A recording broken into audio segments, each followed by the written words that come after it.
আর multimedia computer প্রশিক্ষণ কেন্দ্রের বাংলা টিউটোরিয়ালে আপনাকে স্বাগত। আজ আমি মাইক্রোসফট ওয়ার্ডের পঞ্চম ক্লাসে দেখাবো কিভাবে একটি ইমেজ এনে ডকুমেন্টে কাজ করতে হয়। দেখেন আমার কম্পিউটারের স্ক্রিনে একটি প্যাড তৈরি করা আছে এবং সেখানে কিছু ইমেজ সংযুক্ত আছে। এখন আমি আপনাদের দেখাবো কিভাবে এই প্যাডটি তৈরি করতে হবে। প্যাড তৈরি করার জন্য প্রথমে আপনাকে মাইক্রোসফট ওয়ার্ড প্রোগ্রামটি ওপেন করতে হবে। মাইক্রোসফট ওয়ার্ড প্রোগ্রামটি ওপেন করার পর পেজের মাপ ঠিক করার জন্য আপনাকে যেতে হবে পেজ লেআউট। পেজ লেআউট থেকে আপনাকে ক্লিক করতে হবে মার্জিন। এখন আমি চাচ্ছি আমার পেজের চতুর্দিকে 1/2 ইঞ্চি করে মার্জিন থাকবে। 1/2 ইঞ্চি করে মার্জিন দেওয়ার জন্য আপনাকে এখানে সিলেক্ট করতে হবে। ক্লিক করার পর আপনার প্রতিষ্ঠানের নাম লিখতে হবে।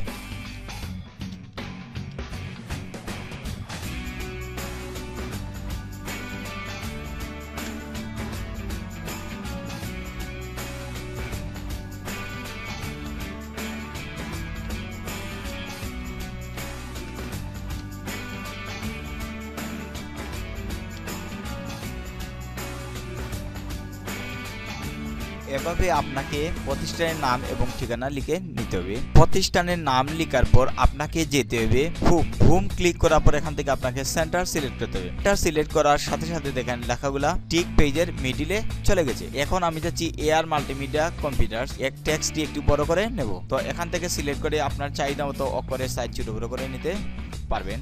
এখন এই টেক্সটকে আমি বোল্ড করে নেব। বোল্ড করার পর চাচ্ছি আমি ফন্টের কালারটি পরিবর্তন করব। ফন্টের কালার পরিবর্তন করার জন্য ফন্ট কালার সিলেক্ট করতে হবে। সিলেক্ট করার পর এখান থেকে যে কোনো একটি ফন্টের কালার দেবেন। এখন আমি চাচ্ছি এই লেখার দুদিকে দুটি ইমেজ যুক্ত করব। তো ইনসার্ট থেকে যেতে হবে ক্লিপ আর্ট। তো ক্লিপ আর্ট ক্লিক করার পর আপনাকে যেতে হবে গ থেকে এখান থেকে যে কোনো ইমেজ সিলেক্ট করতে হবে। ধরেন আমি এই কম্পিউটার ট্রেনিং এর জন্য এই ইমেজটি সিলেক্ট করে নিলাম। এখন দেখেন আমার কম্পিউটার স্ক্রিনে একটি ইমেজ চলে আসছে। এখন এই ইমেজকে ছোট বড় করার জন্য আপনাকে ইমেজের চতুর্দিকে দেখেন বাউন্ডিং বক্স রয়েছে। এই বাউন্ডিং বক্সের এরকম মাউস পয়েন্ট দ্বারা মুভ করে ইমেজ ছোট বড় করা যাবে। এখন ছবিকে একটি নির্দিষ্ট স্থানে বসানোর জন্য আপনাকে ছবির উপর মাউসের রাইট বাটন ক্লিক করতে হবে। রাইট বাটন ক্লিক করার পর র্যাপিং টেক্সট ক্লিক করতে হবে। র্যাপিং টেক্সট ক্লিক করার পর যেতে হবে in font of text. In font of text click করার সাথে সাথে এখন মাউস পয়েন্টার ড্র্যাগ করে এই ছবিকে নির্দিষ্ট পজিশনে ছোট বড় করে নিয়ে বসাতে হবে। এখন আমি চাচ্ছি বাম দিকে আরেকটি ছবি বসাবো। ছবি বসানোর জন্য আপনাকে সেম আগের মতো গো টু ক্লিক করতে হবে। ক্লিক করার পর এখান থেকে যে কোনো একটি ছবি সিলেক্ট করতে হবে। ধরেন এই ছবিটা আমি সিলেক্ট করে নিয়ে নেব। তো এখন ছবিটি স্ক্রিনে আসার পর ছবির উপর মাউসের রাইট বাটন ক্লিক করতে হবে। ক্লিক করার পর আপনাকে যেতে হবে র্যাপ টেক্সট। তারপর চলে যাব আমি in font of text. In font of text click করার পর ছবিকে মাউস পয়েন্টার দ্বারা সিলেক্ট করে নির্দিষ্ট পজিশনে নিয়ে বসাতে হবে। ছবিকে নির্দিষ্ট অবস্থানে বসানোর পর এখন আমি যাচ্ছি এই প্যাডের নিচে একটি লাইন যুক্ত করব। তো লাইন যুক্ত করার জন্য আপনাকে যেতে হবে ইনসার্ট। ইনসার্ট থেকে চলে যেতে হবে শেপ টুল। শেপ টুল থেকে এখান থেকে একটি লাইন ক্লিক করতে হবে। লাইন ক্লিক করার সাথে সাথে দেখেন মাউস পয়েন্টটি প্লাস চিহ্ন ধারণ করছে।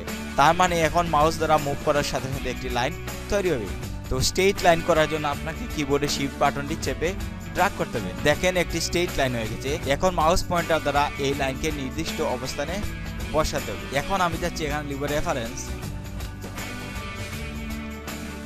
ডান দিকে যাচ্ছি লেখা হবে ডেট। ট্যাব দিয়ে আমি ডান দিকে চলে যাব। এখানে লিখে নেব ডেট। ডেট লেখার পর এখন আমি যাচ্ছি প্যাডের নিচে কিছু লেখা সংযুক্ত করব। লেখা সংযোজন করার জন্য আপনাকে এই ডকুমেন্টে কোনো কিছু লিখে নিতে হবে। সময় স্বল্পতার জন্য আমি অন্য একটি পেজে লিখে রেখেছি, তা আমি কপি করে নিয়ে আসছি। এখন দেখেন এই লেখার মধ্যে যাচ্ছি একটি ক্যামেরাবন্দি ছবি অথবা ইমেজ সংযুক্ত করব।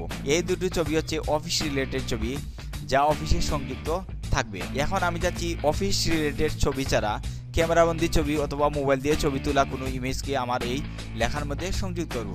তো সংযোজন করার জন্য আপনাকে যেতে হবে ইনসার্ট। ইনসার্ট থেকে যেতে হবে পিকচার। পিকচার ক্লিক করার পর আপনার কম্পিউটারে যে জায়গায় ছবিটি থাকবে সেই জায়গায় যেতে হবে। তো এখান থেকে আমার কম্পিউটারে যে জায়গায় ছবি আছে আমি সেখান থেকে একটি ছবি নিয়ে নিচ্ছি। ধরেন এই ছবিটি আমি যুক্ত করব। তাহলে এই ছবিটি সিলেক্ট করার পর আপনাকে ইনসার্ট বাটনটি প্রেস করতে হবে। তো ইনসার্ট বাটনটি প্রেস করার সাথে সাথে দেখেন ছবিটি স্ক্রিনে চলে আসছে। এখন ছবিকে ছোট বড় করার জন্য আপনাকে সেম আগের মতো মাউসের রাইট বাটনটি ক্লিক করতে হবে। ক্লিক করার পর র্যাপ টেক্সট ক্লিক করতে হবে। তারপর চলে যেতে হবে in font of text. In font of text click করার পর আপনাকে ইমেজের বাউন্ডিং বক্সে মাউস পয়েন্টার দ্বারা এরকম ডাক করে ছবিকে ছোট বড় করে নিতে হবে। এভাবে নির্দিষ্ট অবস্থানে ছবিটি বসাতে পারবেন। এখন আমি যাচ্ছি এই ইমেজের নিচের লেখাগুলো খবরের কাগজের মতো এই অবস্থান থেকে সরে যাবে। সরানোর জন্য আপনাকে এই ইমেজের উপর মাউসের রাইট বাটন ক্লিক করতে হবে। ক্লিক করার পর আপনাকে র্যাপ টেক্সট ক্লিক করতে হবে।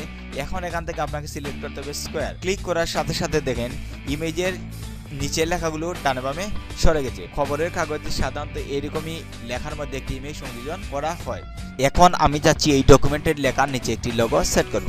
লোগো আনার জন্য আপনাকে যেতে হবে ইনসার্ট থেকে যেতে হবে পিকচার ক্লিক করার পর আপনার কম্পিউটারে যে জায়গায় লোগোটি থাকবে সেই জায়গায় যেতে হবে। ধরেন এই লোগোটি আমি সংযুক্ত করব, তাহলে এই লোগোটি সিলেক্ট করার পর আমি সিলেক্ট করব ইনসার্ট।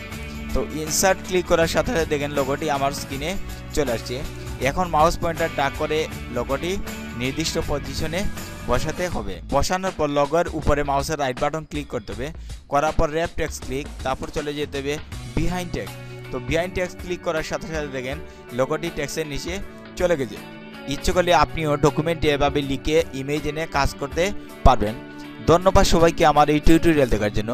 যদি আমার এই টিউটোরিয়ালটি আপনাদের কাছে ভালো লাগে আমার চ্যানেলে লাইক করবেন, সাবস্ক্রাইব করবেন।